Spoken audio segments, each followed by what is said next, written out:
Bapak Ibu yang dikasihi oleh Yesus Kristus, kami sapa kembali kita. Shalom. Shalom. Puji syukur kepada Tuhan kalau pada saat ini kita boleh beribadah kepada Tuhan, di mana hari ini adalah silang layang PGIS Bogor, dan kamilah yang diutus untuk melayani di jemaat kita atau di gereja POG di tempat ini. Pepatah mengatakan tak kenal makanya tak sayang. Setelah kenal makin disayang dan saling menyapa antara satu dengan yang lain. Amin, Bapak Ibu. Kami perkenalkan diri sebelum kami menyampaikan firman Tuhan. Nama kami Pendeta Masna Nazara. Kami berasal dari Nias, Gereja BNKP atau Gereja Nias yang ada di Bogor. Kami beribadah di Sentul. Ya, di sana ada gereja. Kami masih numpang di sana karena untuk gereja BNKP yang permanen masih dalam perjuangan. Jadi kami sudah melayani di Bogor ini sekitar kurang lebih 6 bulan lah, baru pindah dari Siantar tahun lalu. Status kami perlu kami beritahu ini supaya tanya nanti ya, masih sendiri. Jadi kami juga bersama dengan Bapak Ibu warga jemaat atau keluarga Bapak Ama Inawawan. Ibu Inawawan ini sebagai sekretaris juga di gereja kami. Kami juga mohon untuk berdiri, kami perkenalkan sekaligus ya Bapak Ibu. Ya, terima kasih. Jadi inilah yang menemani kami untuk melayani hari ini. Baiklah Bapak Ibu yang dikasihi oleh Tuhan kita Yesus Kristus. Di dalam firman Tuhan hari ini kita tahu bahwa judul atau tema yang telah disampaikan bagi kami menjadi satu dengan sempurna. Menjadi satu dengan sempurna. Tentu terlebih dahulu sudah disampaikan bahwa tepatnya pada tanggal 25 Mei 2024, di mana seluruh denominasi gereja khususnya anggota PGI atau Persekutuan Gereja-Gereja di Indonesia merayakan bulan Oikumene dan HUT PGI yang ke-74 tahun. Dan khusus ibadah minggu hari ini, di mana seluruh gereja Aras PGI memakai dan menggunakan tata ibadah minggu dari Sinode GKSBS, Gereja Kristen Sumatera Bagian Selatan. Dan inilah tema bulan Oikumene, menjadi satu dengan sempurna. Bapak Ibu yang dikasihi oleh Tuhan kita Yesus Kristus, kita sudah melihat dan kita sudah membaca, merenungkan akan kebenaran firman Tuhan hari ini. Di mana konteks dari firman Tuhan hari ini yaitu tentang doa Tuhan Yesus. Di mana pada malam sebelum Dia diserahkan, doa ini doa yang cukup panjang dibandingkan dengan doa Getsemani yang dicatat di dalam Matius 26. Di mana Yohanes adalah satu-satunya murid Yesus yang menyaksikan, yang mencatat peristiwa itu. Kita tahu bahwa Yesus di dalam doanya menyampaikan syukur dan pertanggungjawabannya atas tugas yang telah diberikan kepadanya. Yesus juga di sini memohon kepada Bapanya agar murid-muridnya dan orang-orang yang percaya dari hasil pemberitaan Injil dari murid-muridnya, supaya Bapa memelihara mereka. Dan itu supaya penuhlah sukacita Kristus di dalam mereka. Kemudian supaya Bapa juga melindungi mereka daripada si jahat. Dan terutama yang terpenting di dalam doa Yesus adalah supaya mereka menjadi satu. Kalau kita melihat penegasannya di dalam ayat yang ke-23 ini, lebih tegas didoakan Yesus supaya mereka sempurna menjadi satu.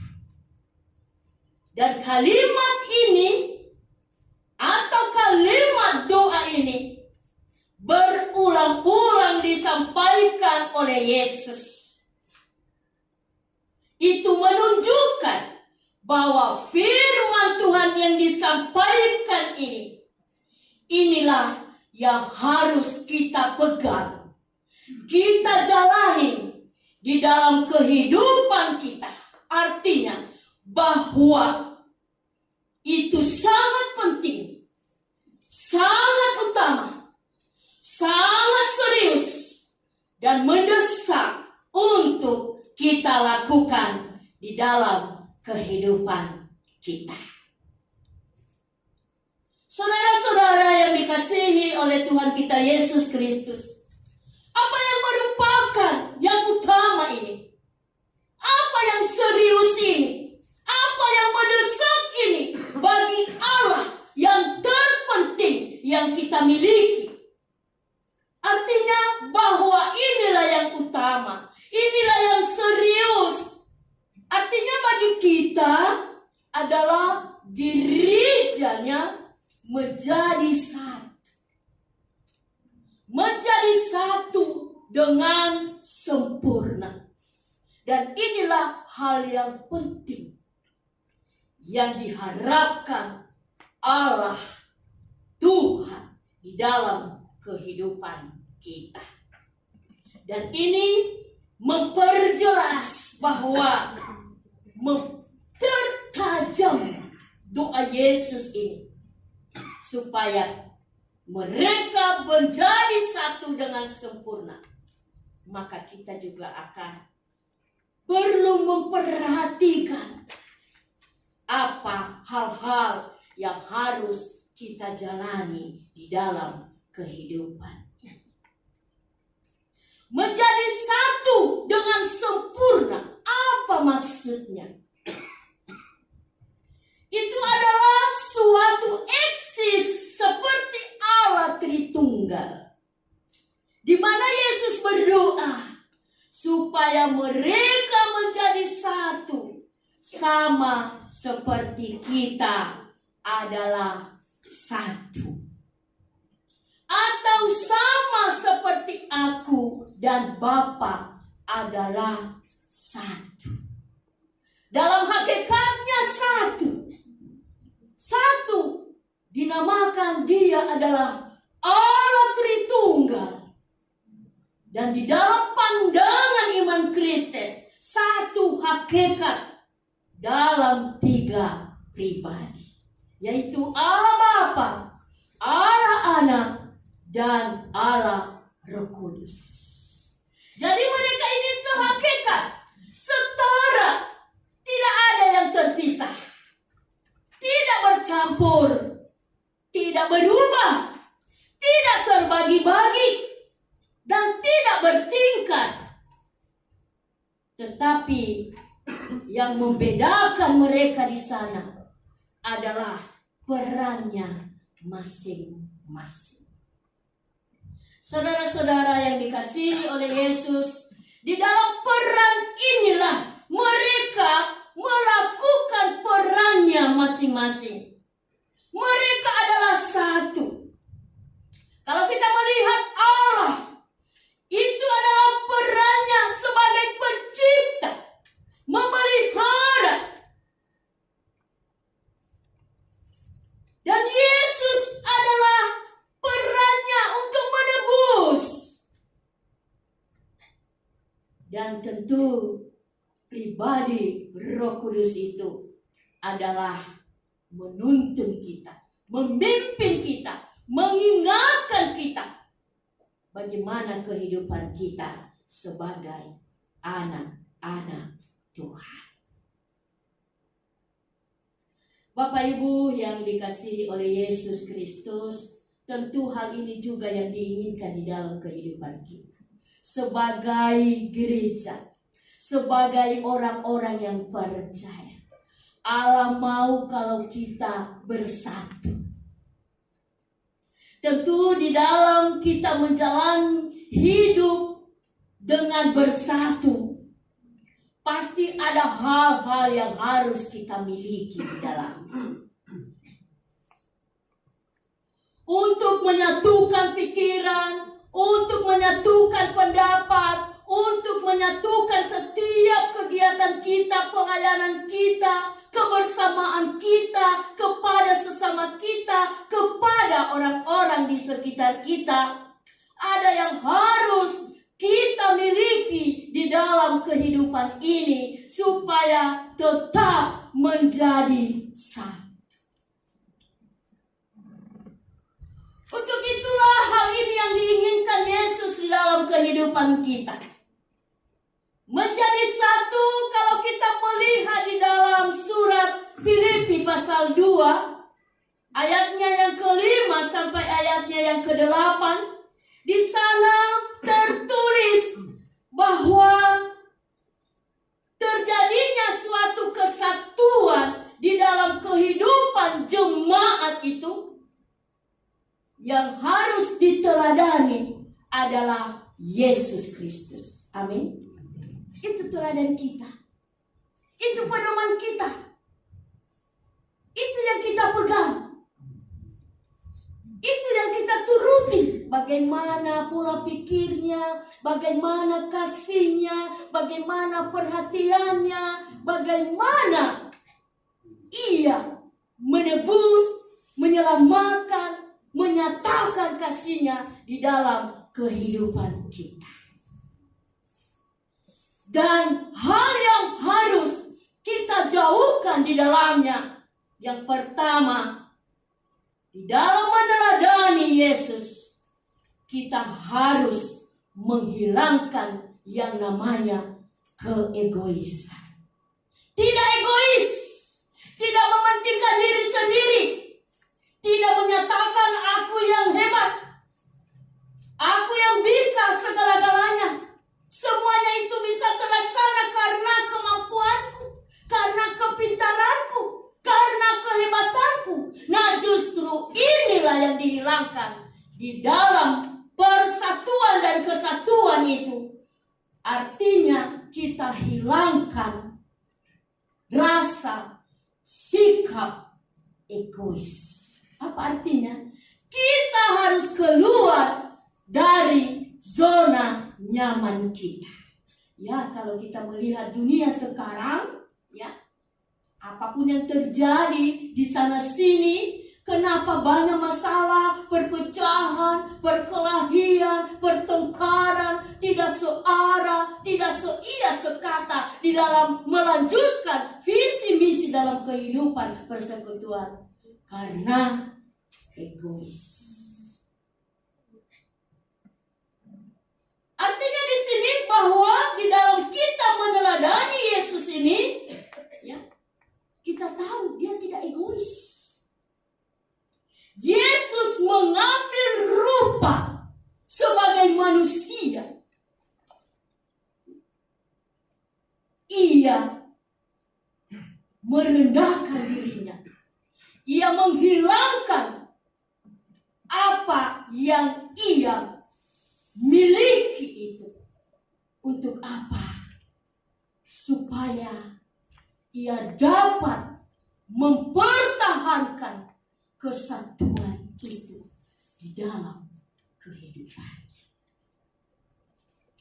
Yang kedua, yang harus kita miliki, yaitu memiliki kerendahan hati. Lawan dari kerendahan hati, kesombongan, tinggi hati. Kenapa gereja Tuhan, organisasi persekutuan di mana-mana bisa cepat pecah? Karena kesombongan. Apalagi kalau dia punya status jabatan, ya, punya nama, punya harta, punya segala-galanya. Sehingga di dalam ia bersama dengan orang-orang di sekitarnya, dia meninggikan hati, menyombongkan diri. Ya, kesombongan ini juga bukan hanya karena ada harta. Tetapi kesombongan ini juga bisa muncul di dalam setiap ucapan-ucapan kita. Dalam bicara kita kepada sesama, kepada orang lain, kepada keluarga, baik di dalam pekerjaan kita, dalam pelayanan kita, dalam gereja. Karena kesombongan ada di dalam hati, maka kata-kata itu menyepelekan orang lain, menghina orang lain, mencemarkan nama orang lain. Bahkan dia benci kepada orang lain, dendam kepada orang lain. Kenapa? Karena kesombongan, tinggi hati. Kami yakin dan percaya bahwa jemaat kita di gereja Pop ini jauh dari itu. Amin. Tapi kita masing-masing memiliki kerendahan hati. Kerendahan hati di dalam melayani Tuhan. Kerendahan hati di dalam mengasihi Tuhan. Kerendahan hati di dalam mempedulikan orang-orang yang ada di sekitar kita. Dan inilah yang dilakukan oleh Yesus. Ya, ia mengambil rupa sama dengan manusia, mengosongkan dirinya menjadi seorang hamba. Selanjutnya Bapak Ibu, Tuhan Yesus yang perlu kita teladani dalam kehidupannya, dia empati. Dia empati. Dia memperhatikan. Dia tulus melakukan segala sesuatu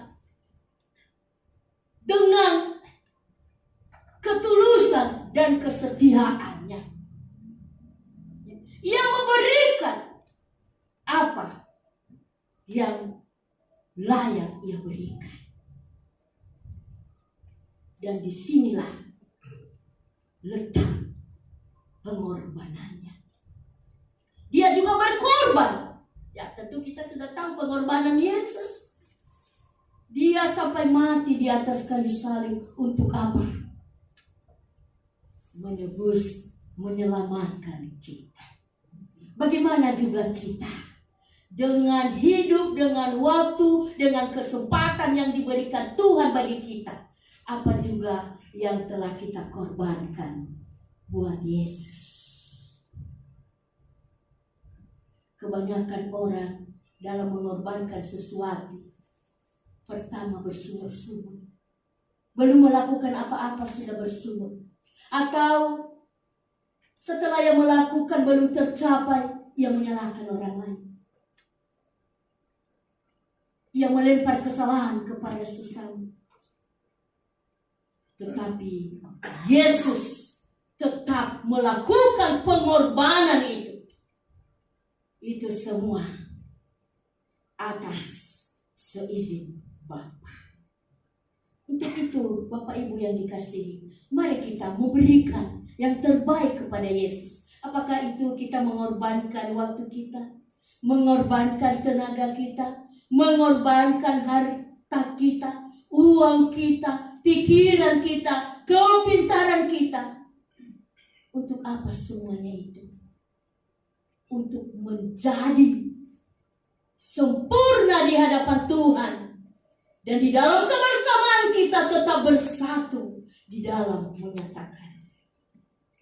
Yang terakhir dikatakan, teladan yang kita teladani dari Yesus, sifatnya ia setia. Setia sampai mati. Bagaimana dengan kita Bapak Ibu?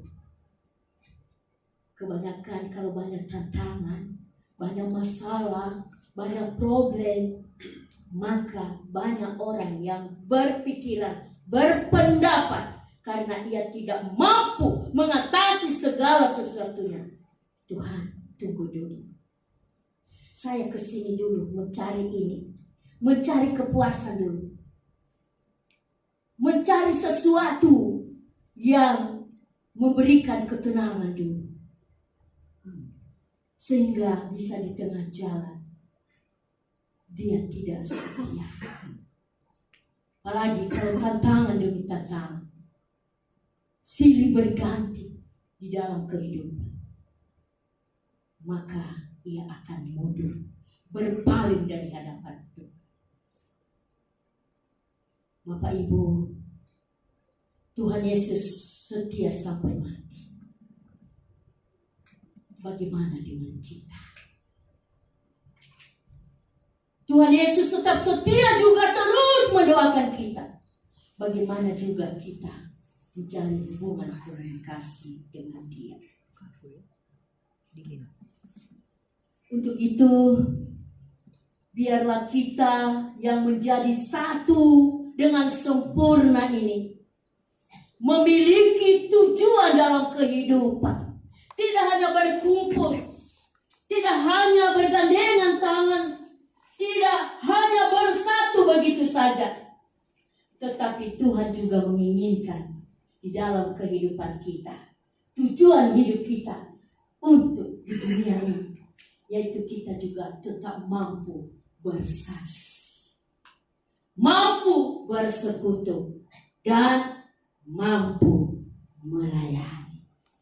Itulah tujuan kehidupan kita di dunia ini. Seperti firman Tuhan ini telah dinyatakan, aku di dalam mereka dan engkau di dalam aku, supaya mereka sempurna menjadi satu, agar dunia tahu bahwa engkau yang telah mengutus aku dan bahwa engkau mengasihi mereka sama seperti engkau mengasihi aku. Bapa, Anak telah saling mengasihi, dan biarlah kita juga ada di dalam kasih itu. Untuk apa semuanya itu? Supaya kita yang bersatu di tengah-tengah dunia ini, di dalam gerejanya, dunia tahu bahwa mereka, kita benar-benar juga sudah menjadi satu di dalam Kristus. Sehingga sifat kita, hidup kita bertujuan bersaksi, bersekutu, dan mau melayani.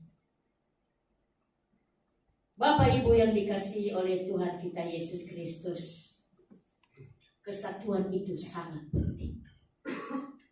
Karena untuk itulah Yesus telah berinkarnasi. Dia mati Dia bangkit supaya kita diperdamaikan dengan Allah sendiri. Tetapi di dalam Yesus, dalam persekutuan, dalam gereja yang rukun, dalam gereja yang bersatu, di dalam gereja yang harmonis, berkat Tuhan itu terus diperintahkan, dicurahkan di dalam kehidupan gereja yang bersatu. Amin Bapak Ibu. Untuk itu, melalui firman Tuhan pada hari ini, biarlah doa Yesus tentang kesatuan dan keesaan ini boleh kita nikmati di dalam kehidupan kita. Dan terlebih PGI yang merelakan HUT yang 74 tahun hari ini. Biarlah kita antar gereja dengan gereja yang hidup di bawah naungan PGI menyatakan kehidupan kesatuan itu di dalam Yesus Kristus, sehingga melalui wadah PGI kita semakin dipakai oleh Tuhan. Gereja-gereja di bawah PGI boleh bergandengan tangan, bersatu, walaupun kita berbeda-beda, tetapi itu semua bukan untuk dibedakan, tetapi perbedaan itu kita buat untuk kebersamaan, baik di dalam keadaan suka dan duka. Artinya kita menghidupkan kesatuan itu di dalam kehidupan kita sebagai gereja Tuhan. Karena Allah kita Allah Tritunggal yang selalu menyertai kita, memberkati kita, dan Ia akan menuntun kita setiap harinya menurut rencana-rencananya. Biarlah firman Tuhan ini menjadi kekuatan kita, menjadi pegangan kita, boleh bersatu untuk kemuliaan